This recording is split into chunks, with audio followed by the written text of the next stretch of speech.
Today's shoot relies heavily on shadowing, not soft light. I know everybody loves soft light, but I kind of like hard light. And this is a cross between the two. I need somewhat soft light, so it's a little bit flattering on the skin, but I need hard light to define the muscle tone and so forth on a fitness model. So today I'm using the newer Q4 and their brand new Z2 Speedlight. I went over this in another video, and I'm not a review guy, but I can say I like this. It works seamlessly with the Q4 and their remote. It's a great little flash. That's all I'm going to say about it. It just works. The positive side of this is if you are getting into a system and you wanted something inexpensive like the Q4s, they have a Speedlight to go with it, which is my go-to. I have two of these and one of these, and I'm set for life. But I can have just one of these and one of these and be just as happy. It's, depending on what you need. But if you're just starting out in this, having an inexpensive system like this is everything, and it works. I've used it over and over and over for shoots. Today's not different. I'm using it for today's shoot as well. I had one misfire in 2 shoots. Battery power on these lasted for the full 2 shoots, and I shot the hell out of this on the last shoot. And I shot it at higher power on this shoot, and my battery power, I have to look because I haven't looked.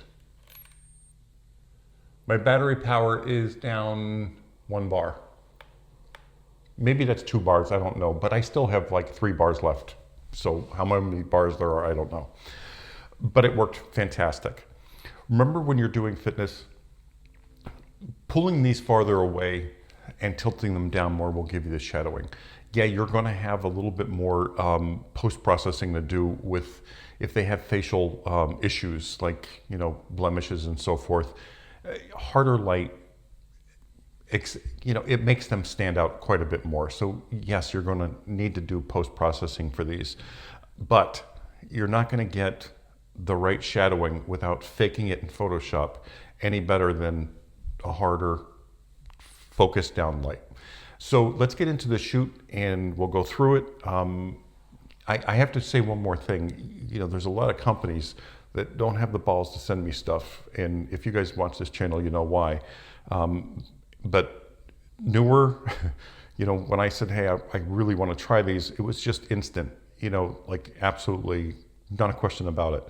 I got to give them props for that. Because this could have gone either way, and other companies know what I'm talking about.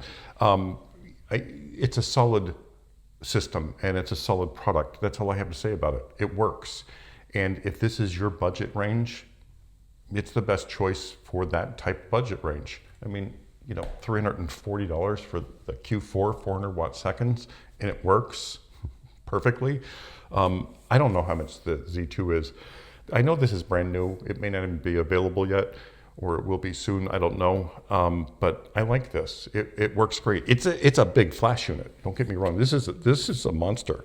I don't know if I would use this for on camera because it's, not with a Leica anyway, because it's big. But for this stuff, it's fantastic. And I like this form factor. That's, but it's up to you. But it does have weather sealing on it too, which is kind of impressive, for like less expensive kind of brand. But anyway, let's get into the shoot and take a look at this fitness shoot. I think you'll enjoy it. If you have any questions, leave them below. And thanks for watching as always.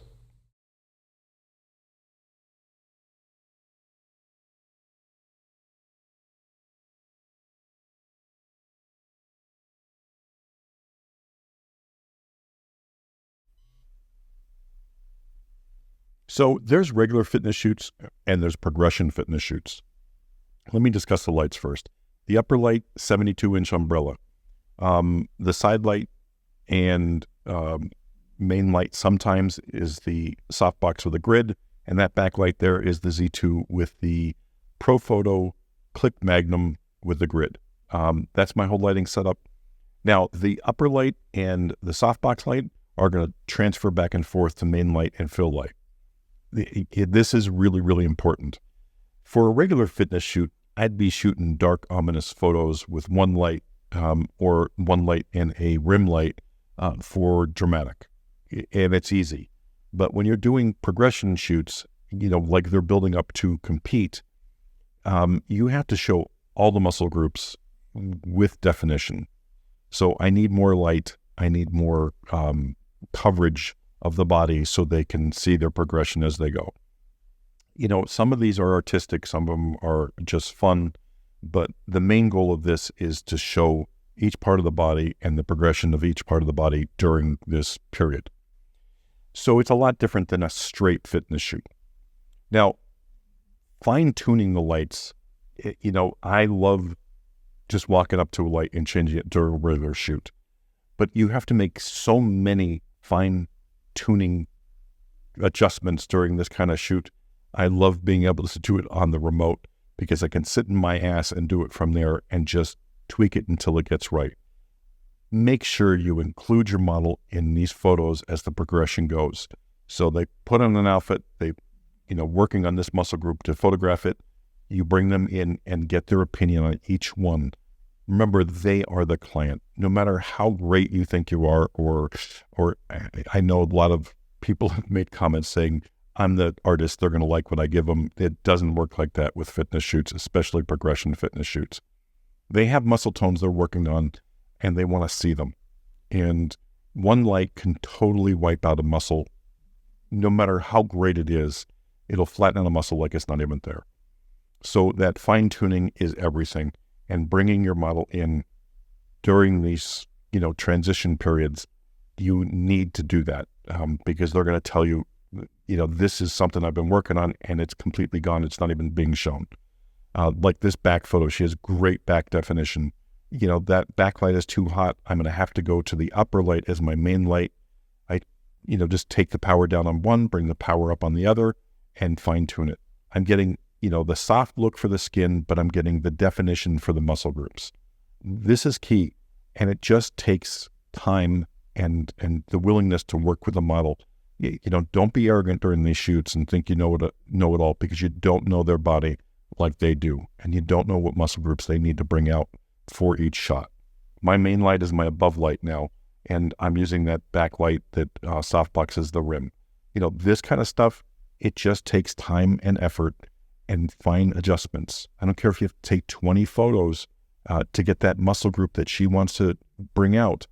Do the 20 photos, bring her in for each one. This is something as simple as, the muscle in the arm, that little tiny little bit of light that just brushed by it and brought it out. You can't do this on your own. You need input. Anyway, when you're going through this, I always take a second to give them a break, because she's using 20-pound weights here. It doesn't seem like a lot, but she holds two of them at a time for quite long periods, one at a time. It takes a toll on your model. Have them sit down and do some casual photos. This little session here of just some casual shots relaxes them, relaxes you, takes you out of the tension of the fine tuning of the lights.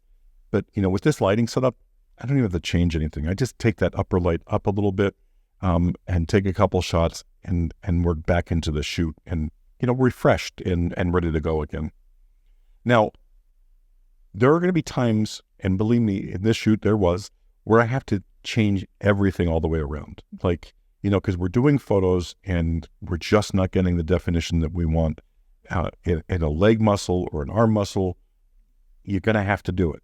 It's just, there's no way, like her leg muscle isn't popping the way it should be. So the only thing to do is, change the whole damn lighting system around. Now, my big thing here was I had that above, upper light, on the boom, where I wanted to put my other softbox with the grid. So, rather than just moving one light, I had to move everything all the way around. This is a prime spot for stands on wheels. But I had to go in between her cameras, my camera, so it made it look a lot harder than it actually should have been. Other than that, the point of this is I had to move this light around because the leg muscle wasn't coming out at the angle that I was. So I'm going to have to start over again and play with this for this one shot. Great shot, but it's still not bringing out the leg muscle. My thing here is to define her and show her off as the best that I possibly could. Like this shot, everything's good, everything looks great, but we're still not getting the leg muscles that she wants to get. So now I'm going to have to shut off the main light and go down to one light. The one light setup is what I used for those artistic shots, for those artistic fitness shots. And that's what we're going to end up with today. So I'm going down to one light. I'm shutting off the big umbrella light. I took it down just so I have room to move and adjust my lights. But this is me posing and showing her how to pose and actually like thinking, wow, do I need a diet? Anyway, so for the final shot, I went down to one light. There's no speed light in the back. There's just the one main light with a grid. It's going to shine down on her. It's going to give me that dark look that I want, and that final shot that we need. Everything is there. The muscle group is there, and she was happy with this final shot.